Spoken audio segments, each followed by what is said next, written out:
សួរបងថ្ងៃនេះដែរខ្ញុំមានមុខម្ហូបចំនួន2មុខបាទមុខម្ហូបទី1នោះគឺឆាណូណូពេលខ្លះក៏ម្យ៉ាងដែរដែលយើងនៅស្រុកក្រៅហើយយើងធ្វើការបែបចំការអញ្ចឹងទៅបងប្អូនពេលខ្លះមុខម្ហូបខ្លះក៏យើងត្រូវតែចំណាយតែសាច់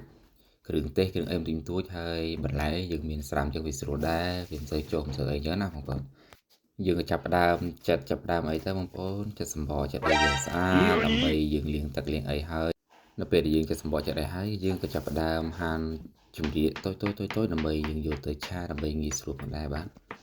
ហើយមុខម្ហូបនេះដែរបាទគឺយើងញ៉ាំទៅតាមរដូវកាលផងដែរបាទតើតើនឹងខែក្តៅនេះគឺយើងធ្វើការខាងចំការខាងបេះផ្លែណូណូម្ដងនេះទៅយើងក៏មាននៅផ្លែណូណូនេះច្រើនផងដែរបាទពេលខ្លះយើងធ្វើការខាងចំការនេះក៏មានយ៉ាងដែរបងប្អូនវាគ្រាន់តែថាវារៀងក្តៅបន្តិចក្នុងនៅខាងផ្នែកចំការអញ្ចឹងណាបងប្អូនប៉ុន្តែវាក៏សម្បូរទៅដោយបន្លែផ្លែឈើច្រើនផងដែរបាទខែក្តៅយើងអាចយកទៅញ៉ាំឬក៏យើងយកធ្វើម្ហូបជាដើមដូចជាផ្លែណូណូអញ្ចឹងណាបងប្អូនហើយលើខ្ញុំកំពុងតែរៀបចំដាក់ចានហើយបាទបន្ទាប់មកខ្ញុំក៏ចាប់ផ្ដើមយកខ្ទឹមមក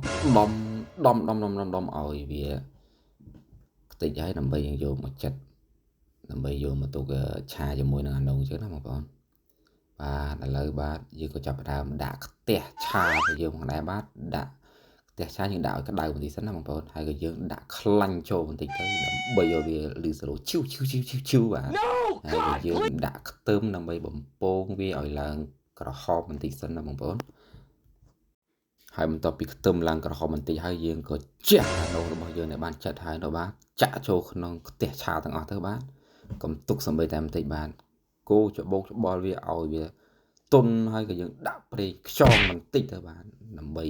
បង្កើតជារសផងដែរបាទហើយបន្ទាប់មកយើងក៏ចាប់ផ្ដើមជះនៅគ្រឿងទេសបន្ថែមទៀតបាទដូចជារ៉ូឌីប៊ីចេងស្ករសបន្តិចទៅបាទដើម្បីវាបង្កើនទៅជារសឲ្យមានគេថាឈ្ងុយឆ្ងាញ់បន្ថែមទៀតផងដែរបាទហើយបានប្រហុកនេះលើលោគឺគ្មានពីរទេបាទគឺមានតែមួយទេផងដែរបាទហើយក៏យើងចាប់ដើមគប់ពងចូលផងដែរបាទដាក់ចំនួន2គ្រាប់ទៅបាទដើម្បីច្បោកច្បល់វាឲ្យវាកាន់តែអែមបន្តិចផងដែរបាទ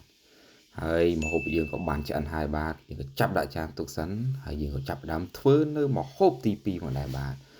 នោះគឺពងមាន់ចំហុយដែលចេញពីស្នាដៃឆាងយើងកូរពងមាន់ឲ្យ